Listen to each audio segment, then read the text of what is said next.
Hello, everybody. Welcome to Game Chat. This is where your favorite gamers hosts discuss some of their most beloved shared experiences on the medium. I'm Ailert, Gamer's main editor, and I'm joined as usual by Gamer's main writer, Alex. Hello. And today we are going to be discussing Lost Planet. So, Alexander, tell me about your first experiences with Lost Planet. Yeah, so how I got introduced to Lost Planet was interesting because, normally when we produce videos for our Prime GVMERS channel, we try to have some shared experiences across the games we're discussing. In the case of Lost Planet, I did not have much of an experience with the series prior to writing the script for it. I knew of the series, but not a whole lot else. However, I had a bit of a window before officially I was set to start writing it, so I figured, you know what? I'm going to go ahead, buy the entire trilogy, and play through it. And so, yeah, I basically played through the entire trilogy in the couple of months leading up to me writing the script, which that published back in 2018. So, yeah, basically in the late 2017, early 2018 was when I played through that series. So then my experiences or introduction to the series kind of mirrors yours. Instead of that, I actually had to, go into the game to actually record the footage for the videos. But yeah, I was also introduced to the series because of our documentary. Actually, hold on. I would like to issue a correction before people in the comments prove us wrong. Actually, our video published in 2019.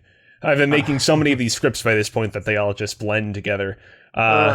Understandable.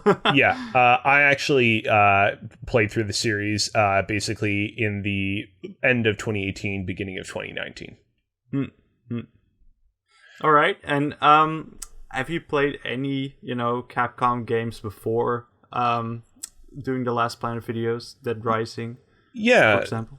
So, well, not Dead Rising, unfortunately, which I feel like Dead Rising is to Lost Planet kind of like what Mirror's Edge was to Dead Space, where both were new IPs that were kind of launched at the same time and were meant to kind of show off their respective developers' prowess on the new kind of generation of consoles, and both kind of did very different things, featured very kind of different aesthetics, but there was a little bit of cross collaboration and both were kind of promoted all at once. In terms of prior Capcom games, I largely had the most experience with the Mega Man series.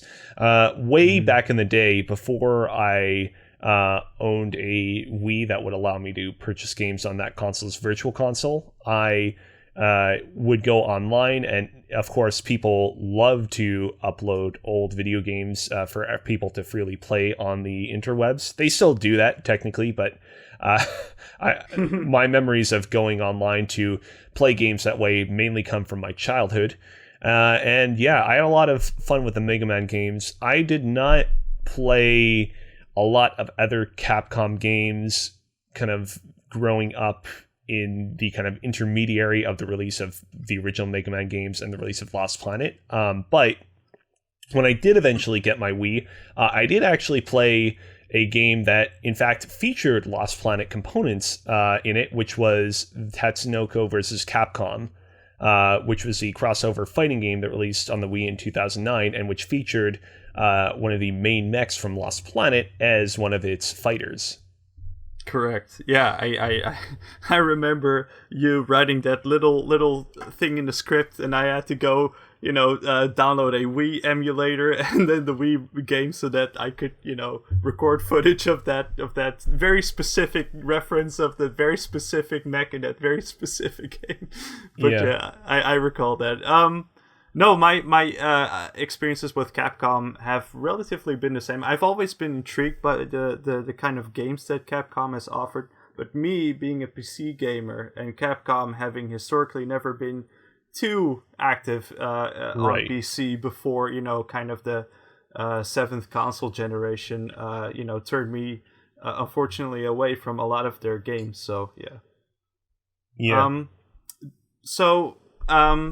We talked a little bit about the cross reference with Tatsunoko versus Capcom and the mechs being featured within it. Do you have much experiences with like the kind of Lost Planet aesthetic of the Gundams and the monsters? Is that kind of your thing, or Honestly, do you shy not away from it?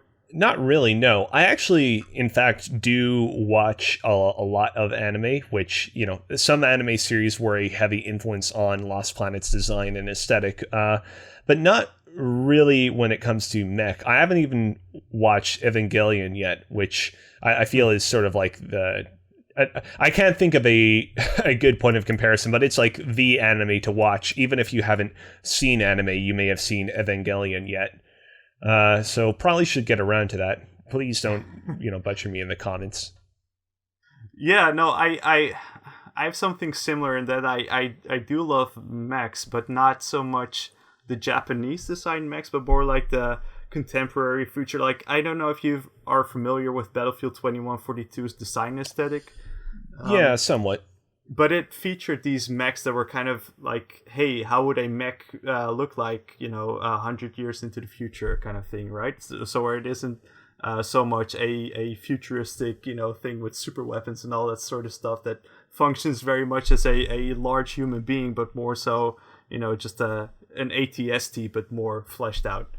But yeah, so what did you enjoy about the series overall? What was your main point of attraction, or why do you like it, or why didn't you like it?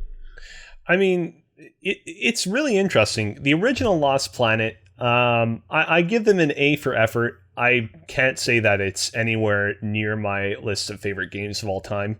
I think that it's so very clearly like, hey, we have this really great idea for a series, but we're still kind of coming to grips with our engine and trying to figure out what it is. I think that it's certainly worth going back and experiencing, just because, like, from a historic point of view, it's interesting to see, this is what Capcom wanted to start out the Xbox 360, PlayStation 3 generation with.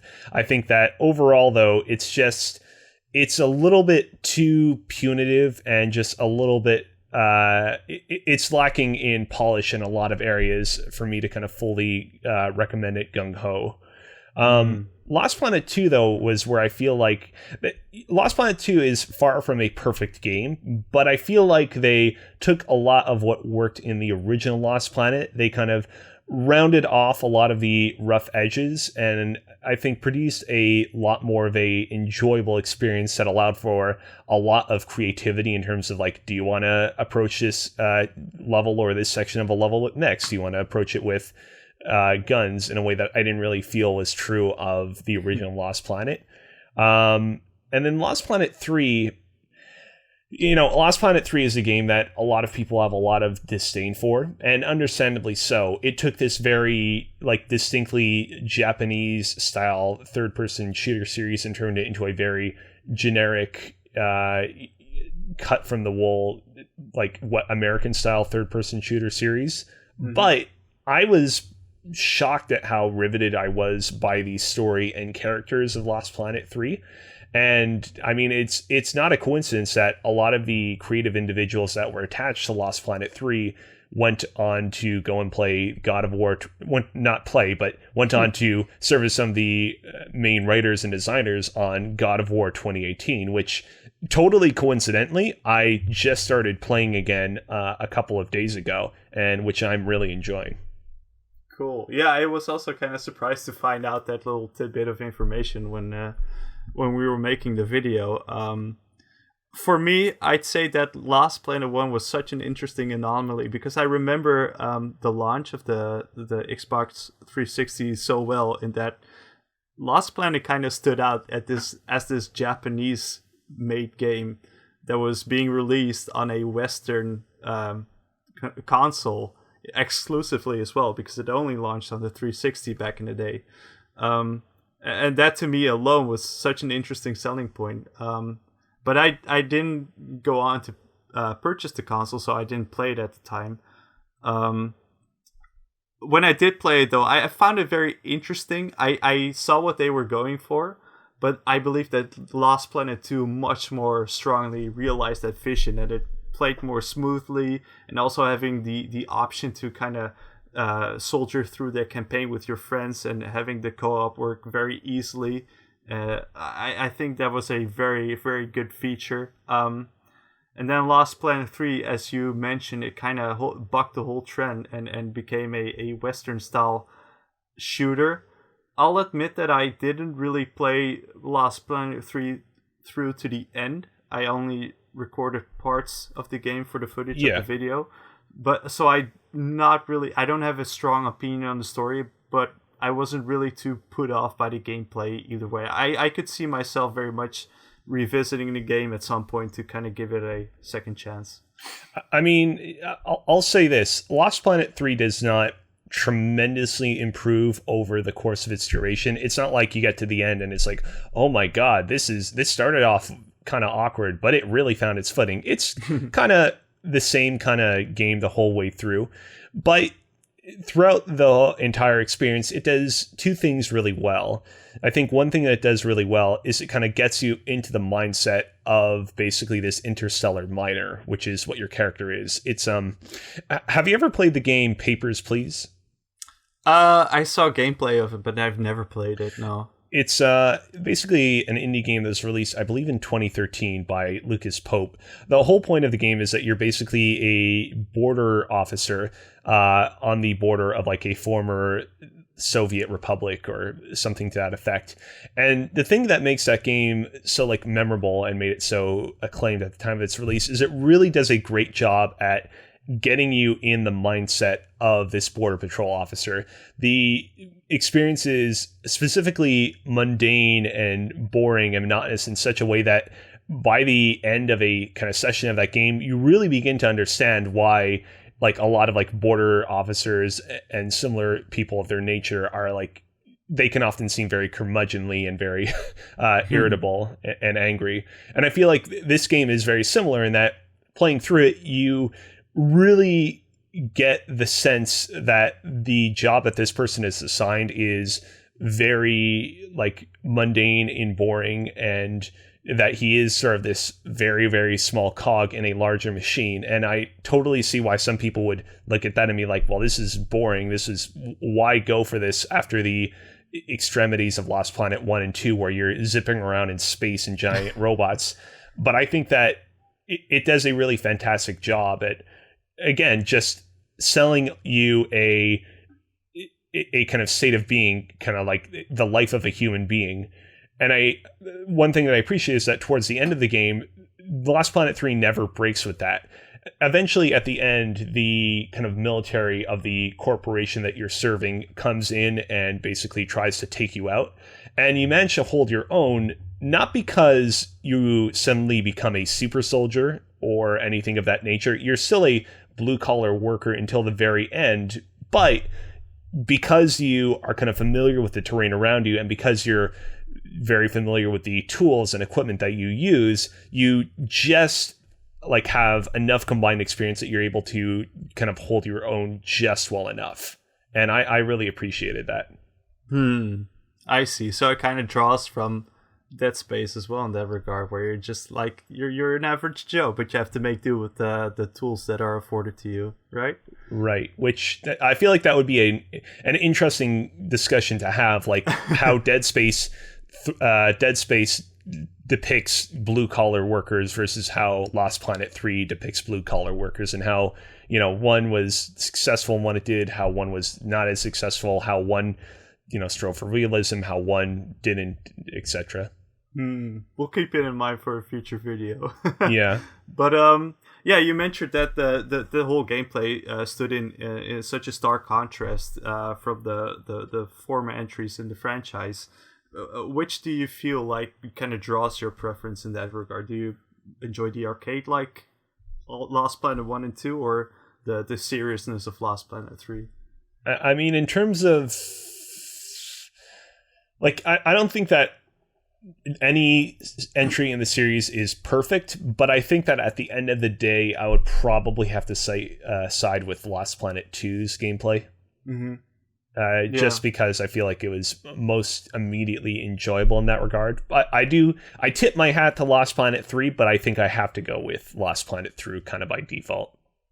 Yeah, I'd have to agree. It felt so much more streamlined, and as you mentioned, like when Lost Planet 3 came out, it felt like just another middle of the road shooter that would kind of go on into this mess of like the Gears of Wars and all these kind of different games that had shared a similar experiences, whereas Lost Planet 2 and 1 kind of stood out as this kind of interesting anomaly in the whole third person shooter space. Did you make use of any of the game's online functionalities all that much during your gameplay of it? No, I did. I did briefly jump into some Lost Planet 2 online matches because at the time the servers were still up, and I'm assuming, I haven't read anything about it, I'd have to assume that they're probably still up. I enjoyed myself a little bit, but I didn't feel kind of compelled to really stick around. So here's the thing. I primarily play a lot of my big boy games on PlayStation's consoles, and you unfortunately can no longer get the platinum trophy in Lost Planet 2 because basically you had to, back in the day, get certain online achievements that are basically no longer possible online.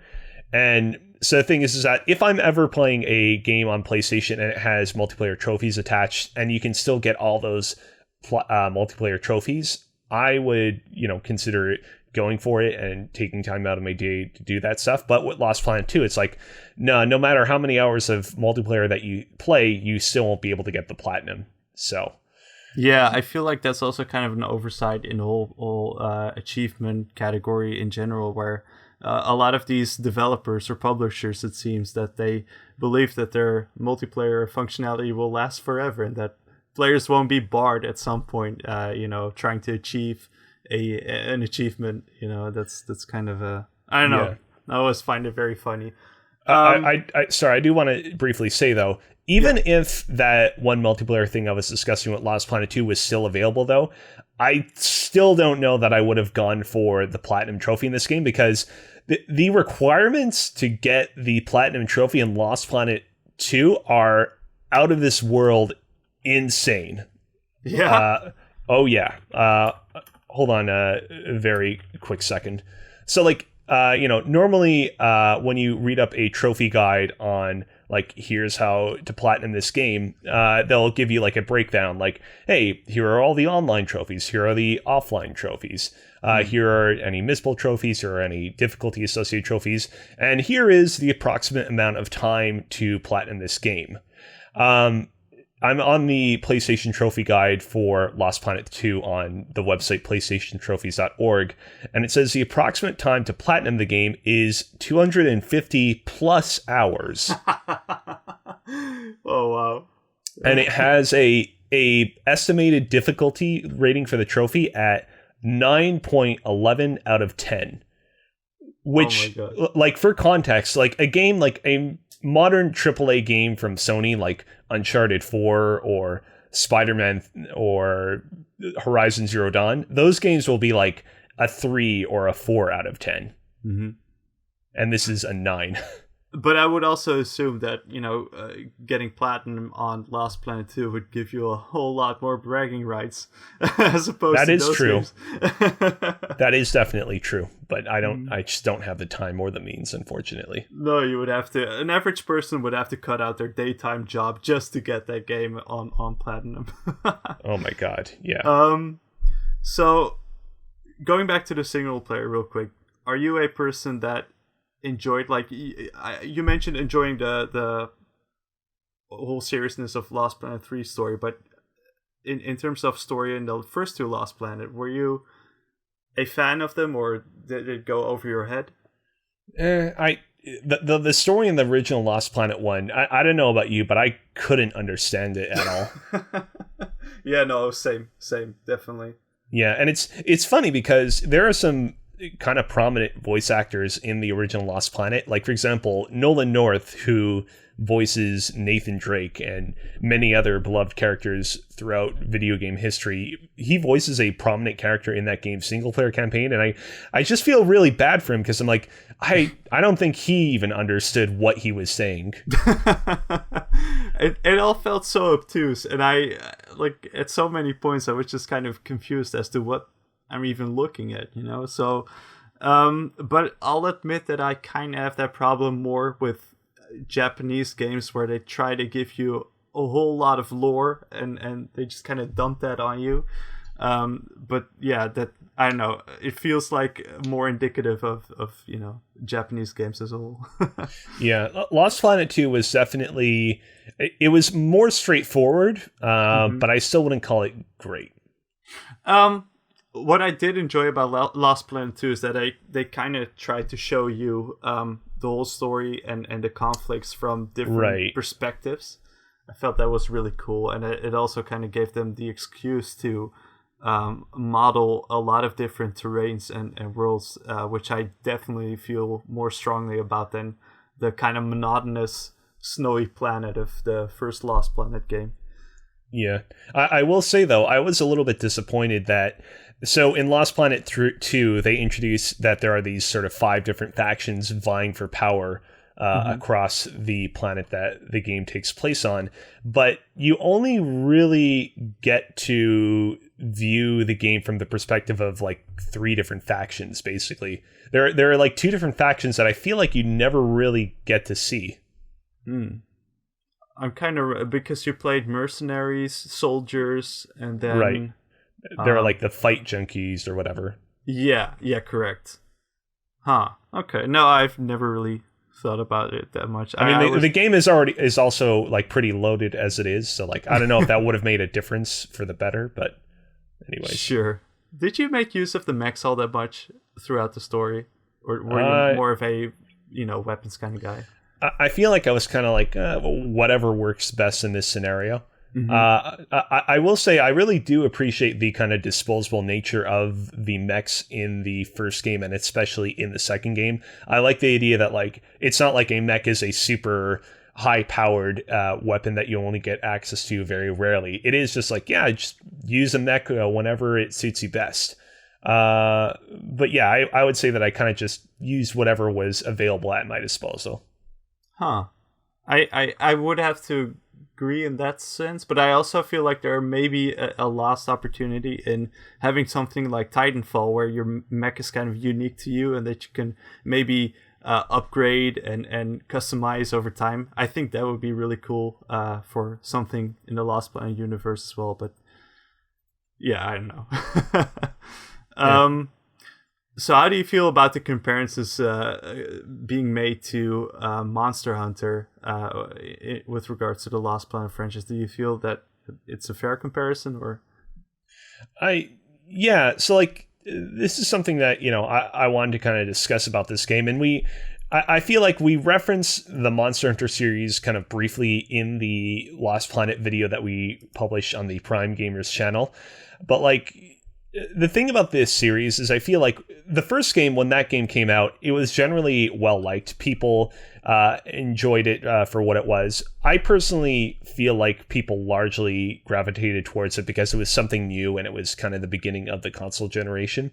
And then when Lost Planet 2 came out, people didn't really stick to it as much. And something that I kind of touched upon in the script for the Lost Planet series, and I want to kind of delve into more here, is like, I really feel like at the time of Lost Planet 2's release, the video game industry had kind of collectively decided, okay, this is what a cover-based third-person shooter looks like in 2009. And any game that isn't that doesn't kind of follow this model is sort of a deviant and is not kind of really worthy of praise. Mm-hmm. And this is a small detail, but I don't know if you recall, when Lost Planet 2 came out, they made it so that depending on what platform you were playing it on, you could play as skins of characters that were intrinsic to those consoles. So you could play as Marcus and Dom from Gears of War as skins in Lost Planet 2 on Xbox 360. And then I think there was like a Helghast warrior for the PlayStation 3 version of the game. And I wonder, especially in the case of Marcus and Dom, if people saw that, who had no experience with Lost Planet before, were like, "Oh man, this looks like it's a Japanese take on Gears of War." They started playing it, and 5 minutes in, we're like, "What is this? This doesn't feel like Gears of War at all."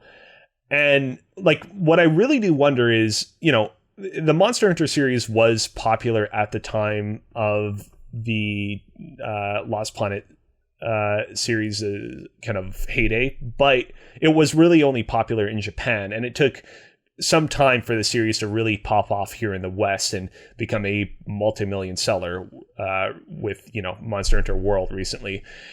Do you think that like if Monster Hunter had been incredibly popular at the time of Lost Planet 2's release, that game would have been received better because people would have played both of them side by side and been like, okay, I understand what Lost Planet is trying to do. It's trying to be like a Monster Hunter-esque game, but with like a military aesthetic and guns. Maybe, but I also feel like a Monster Hunter appeals to a very specific subset of gamer, and I'm not sure if a military-styled Monster Hunter would have really been able to compete with the likes of Gears of War back in that day or Uncharted. I believe that comparisons are very easily made to those games, and when the choice is presented to the gamer for like, hey, what kind of game am I picking up? I feel like Gears of War and Uncharted, those Western styled third person shooters, are kind of more of the obvious choice. And then the specific subset of gamer that would go for the Monster Hunter games, wouldn't really care too much about that choice either way, right? So yeah. We're going to be wrapping up soon. Before I do, though, like last time, I set out a call on the Gamers social channels to have people write in with their thoughts on the Lost Planet series, any memorable experiences that they have, and I have a couple. On the Gamers Reddit, Operative HU writes in and says, I remember playing Lost Planet as a kid, and I went up against a gigantic ice worm. I barely made it out alive since I couldn't wrap my head around how to not get hit when he would gunnel underground. I'm not sure if gunnel is a verb, but I'll take it. Thank you, Operative HU. Cool. I feel like we didn't talk a lot about the bosses in the series. I'm a fan of the bosses, even though they have their annoying aspects.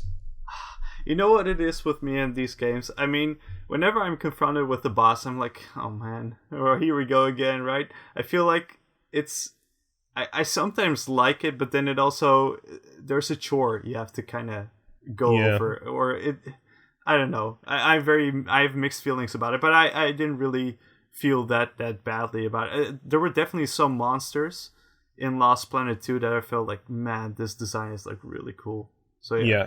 There's the salamander boss where you go inside it briefly and damage it on the inside. Yeah.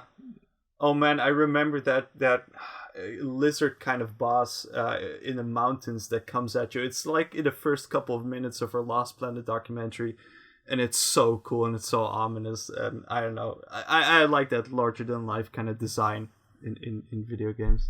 Yeah, I think they're a little more polish was required with them, but I think that they're conceptually really, really cool. For sure, yeah. On the Gamers Discord, a person who posts there very often by the name of Rickrack, thank you for writing in, Rickrack, says, not sure if it's really that memorable, but I remember when I played Lost Planet, I think either the first or second one, I got an S rank on the first mission, but I was confused because I thought I did pretty okay, and back then I assumed that since S is way after F, it had to mean I did pretty bad. Thank you for writing in, Rickrack. Yeah, I understand. How did you like when you played through the Lost Planet games? How did you typically score on the missions? Were you getting S ranks or not so much? I'm one of those people who doesn't even really. It sounds very, I don't know. I'm not too focused on what the score performance, especially when I play games to record footage. I just record the footage and try to blast through each mission as quick as possible. So I'm pretty sure I got like from every level like the 1-star, lowest of the low kind of ranking, you know. Yeah. It's all right. I mean, I still enjoyed my time with the games, and to be honest, Lost Planet, the documentary, is up there in my top 3 with my favorite videos that I've ever made for the channel. So yeah, I'm very proud of the result, and I'm also like, I'm not regretful at all that I, you know, ended up making that video. So yeah. I am too. And, you know, to kind of put a bow on this discussion as a whole, I'm really happy that I got a chance to play the Lost Planet series. I feel like my entire perception of the series prior to playing it was, oh yeah, that was that kind of somewhat crappy series that Capcom stopped prematurely because it was part of their whole initiative to capture a Western audience and emulate Western developers. And I was happy to kind of finally play them and discover, oh, they're not perfect, but there is more to them than just that. Oh yeah, definitely. There's so much more substance beneath those games that I would urge any gamers who would like on the fence about these games, wants to try them out, definitely, you know, give it a chance because it's really good. For sure. All right.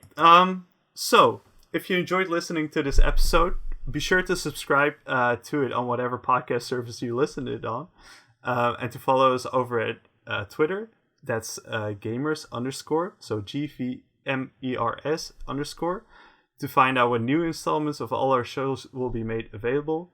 And you can also follow us on at Alex Cozina and at the Ailert. Yep. And see you next time. See you next time.